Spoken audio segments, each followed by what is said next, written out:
A selection of laws from the Code of Hammurabi. Article 1. If the father of one household charges another with murder, but has no evidence, then the sentence is death. Article 2. If the father of one household charges another with witchcraft, but has no evidence, then the defendant is tried by ordeal in the river. If the defendant drowns, then the plaintiff inherits the defendant's household. If the defendant survives, then the sentence is death for the plaintiff, and the defendant confiscates the plaintiff's household. Article 3.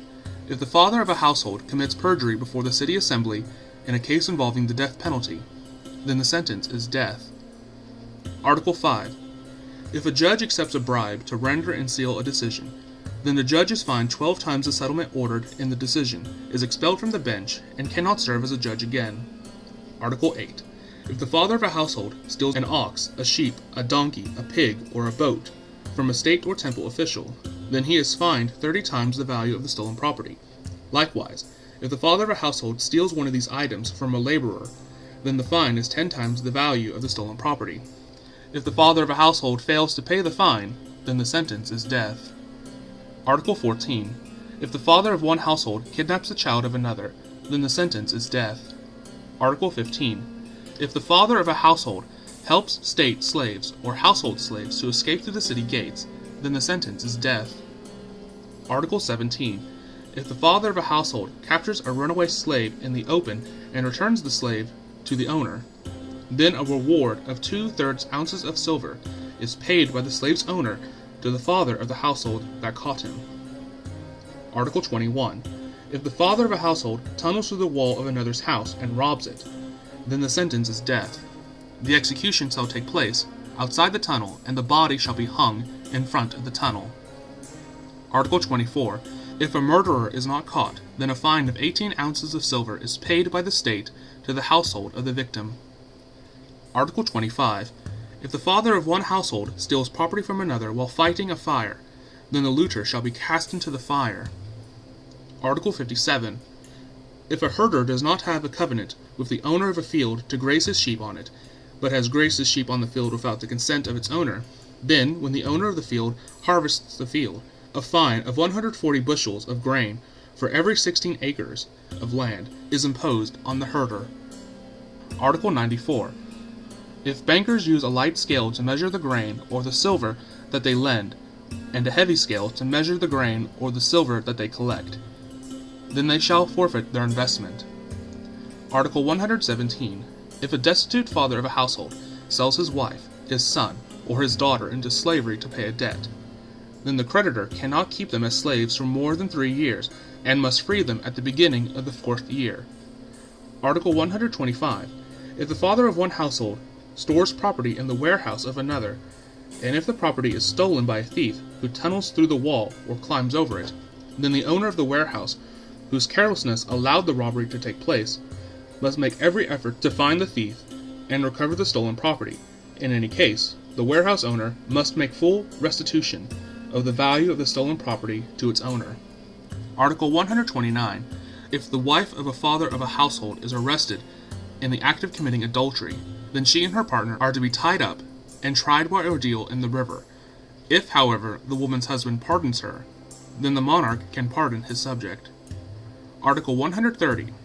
If the father of a household rapes a woman who is marriageable and engaged, then the man is sentenced to death, but the woman is exonerated. Article 131. If the father of a household accuses his wife of adultery without evidence, then she shall swear an oath of innocence before the divine patron of her household, and she may return home. Article 132. If the wife of the father of a household is charged with adultery, but there is no evidence, then she is tried by ordeal in the river to restore the honor of her husband. Article 141. If a wife of the father of a household leaves her husband's house on her own business, and if she neglects the house and shames her husband, then her husband may either divorce her without paying a divorce settlement, or may marry another woman while his former wife is to live in the house as a slave. Article 142 to 143. If a woman so hates her husband that she says, "You may not have intercourse with me," and if the elders conclude that she is a faithful wife, despite the false accusations of her husband, then the woman may take her dowry and return to the household of her father. If the elders conclude that the woman is unfaithful, that she leaves the house of her husband on her own business, if she neglects the household, and shames her husband, then she is to be drowned in the river. Article 146. If the slave with whom a Natatu priest negotiates a covenant to bear children for her husband considers herself to be the same status as the Natatu priest once she has borne children, then the Natatu priest may pierce her ear and downgrade her status in the household, but the Natatu priest may not sell her. Article 154. If the father of a household has sexual intercourse with his daughter, then he is to be exiled from the city. Article 155. If the father of a household chooses a bride for his son, and if his son has intercourse with her, but later it is proven that the father of the household also had intercourse with her, then the father of the household is to be drowned in the river. Article 156. If the father of a household chooses a bride for his son, and if his son does not have intercourse with her, but the father of the household does have intercourse with her, then a fine of 9 ounces of silver is paid to the household of her father, her dowry returned, and she may marry the man of her choice. Article 157. If the father of a household has intercourse with his mother after the death of his father, then both are to be burned at the stake. Article 170. If the father of a household who has children by his wife and by his slave adopts the slave's children, then the household shall be divided evenly between the children of both, after the wife's firstborn son has received the preferential share. Article 195. If the father of a household strikes his father, then his hand is to be cut off. Article 196. If the father of a household blinds an eye of another of equal status, then his eye is to be blinded. Article 197. If the father of one household breaks the bone of another, then his bone is to be broken. Article 198. If the father of a household blinds the eye or breaks the bone of one of his laborers, then the fine is 18 ounces of silver. Article 199.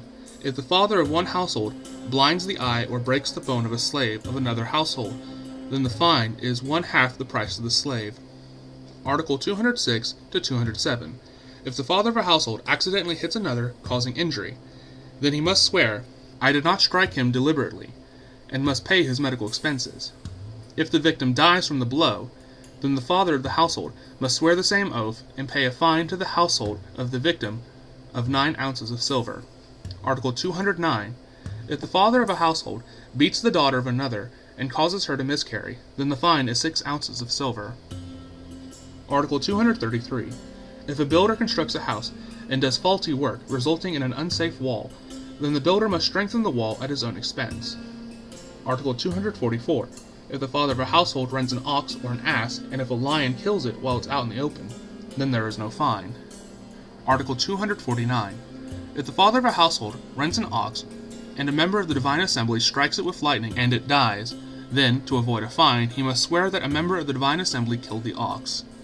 Article 251. If the father of a household has neither tethered nor blunted the horns of his ox, even after the city assembly has put him on notice that the animal is dangerous, and the ox gores a state official, then the fine is 18 ounces of silver. Article 266. If a member of the divine assembly or a lion kills a sheep, then the shepherds must take an oath of innocence before his divine patron, and turn the remains of the animal over to its owner.